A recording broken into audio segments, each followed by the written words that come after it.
John Wick is the franchise that humanity didn't know we needed until Keanu Reeves, creator Derek Kolstad, and director Chad Stahelski were kind enough to bless us with. While the titular character's origins have largely remained a mystery, the Baba Yaga is a one-man wrecking crew who prevails over almost impossible odds on a regular basis.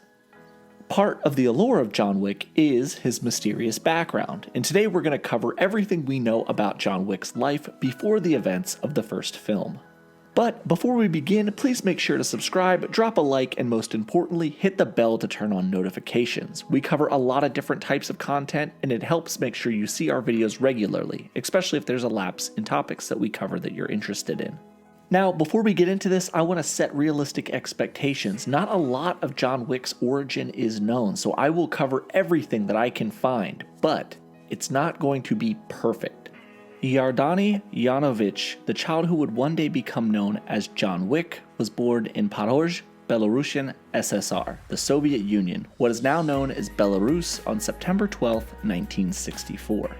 Basically, everything I just said there, I tried my best, so if I did not pronounce it correctly, I apologize sincerely. At this time, basically nothing about John's birth parents are known, but we do know that John was orphaned at a young age and taken in by a former friend and associate of his father's.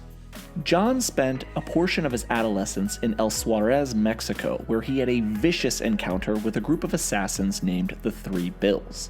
John had stolen a few $1,000s from their stash of money and ended up being chased. John was essentially a street orphan at the time, and when the younger, nimbler John scales a wall to escape their pursuit, an associate of the Bills and a fellow assassin named Calamity decided to do the only rational thing and blow up the entire building with a rocket launcher.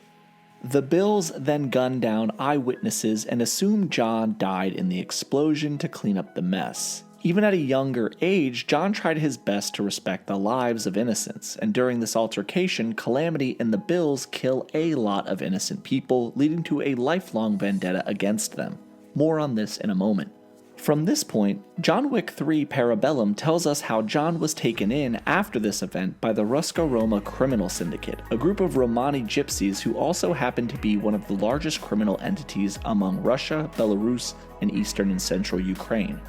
After being taken in, John is trained to be an assassin at a privileged NYC location known as the Institute, and it's run by an intense woman known as the Director. There, John obtains his now legendary set of skills. John is a master of hand-to-hand combat, he's proficient with dozens of types of firearms, and is a strategic mastermind in the field of infiltration and espionage. It's also presumed that his tattoos come from this location, as a number of other assassins are shown with the same style of Catholic tattoos and imagery.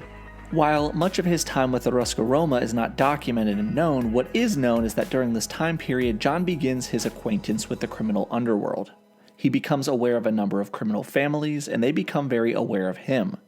John continues to work for the Ruska Roma and at times other criminal organizations as an enforcer. Now as a young man, John is arrested for an unspecified crime and sent to prison for an undocumented period of time, potentially a few years. Upon exiting prison, John starts a brutal campaign to track down and find the Three Bills, Pecos, Billy, and Buffalo. John tracks down Pecos, attempting to kill Sharon, who you may know as the hotel concierge of the Continental. Sharon and John had already become acquainted at this point, however, as thanks for saving his life, Sharon sets John up with a room and board at the El Paso branch of the Continental. Sharon also establishes the rules of the Continental to John, who at this point had not had to abide by them as he was primarily used as an enforcer for the Russian mob. Did I mention that John killed Pecos, one of the Three Bills? Yeah, he did, sorry. John begins a brutal quest of hunting down and killing the remaining two Bills. At the Continental in El Paso, John meets Maria, an adjudicator of the High Table, a council of 12 crime lords that govern the underworld's most powerful criminal organization, whom Pecos was working for. Maria, impressed with Wick's ability to kill her men, offers John a job which he declines. John continues to hunt down the remaining two Bills and in the process kills a lot of men associated with high table organizations, and he almost takes out the Bills before John is removed from the field by associates of Maria again.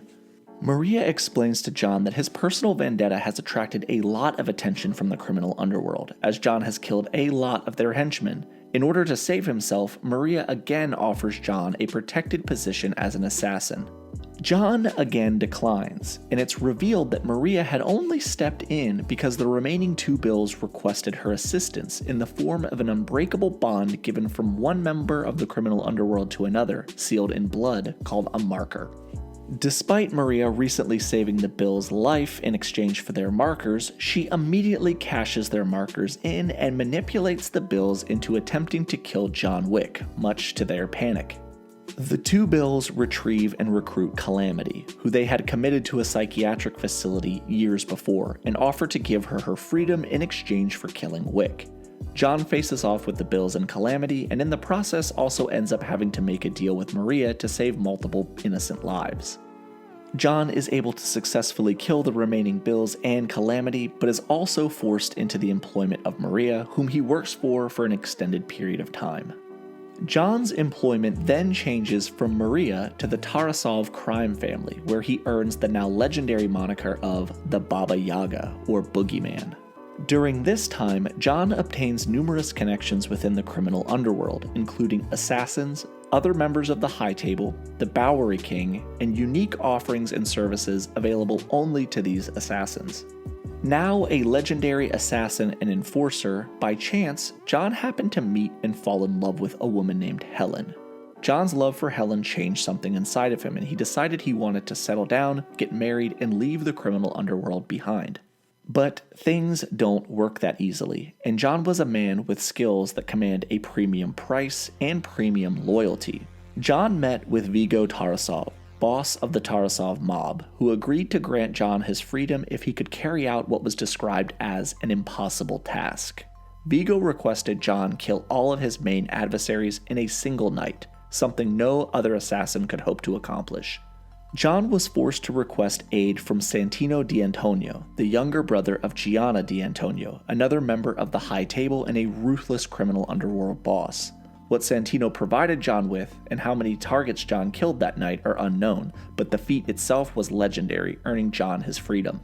Now with his freedom, John and Helen settle down and live a quiet life together for 5 years.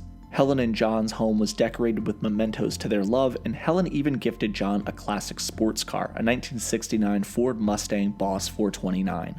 However, in a cruel twist of fate, Helen became sick with an unspecified disease and died, leaving John a widow. Helen's death sent John into a deep depression.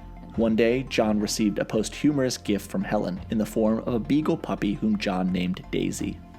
From this point on, we pretty much know the legendary tale of John Wick as told through parts 1 through 4. As of right now, this is pretty much everything we know about John Wick's life before the events of John Wick 1, but I anticipate that with as popular as the character is, we're certainly going to expand upon that with novels and comic books in the near future. Thank you guys for watching this video. I hope you learned a lot, and if you did, consider liking and subscribing and doing all that other crap that YouTubers ask you to do.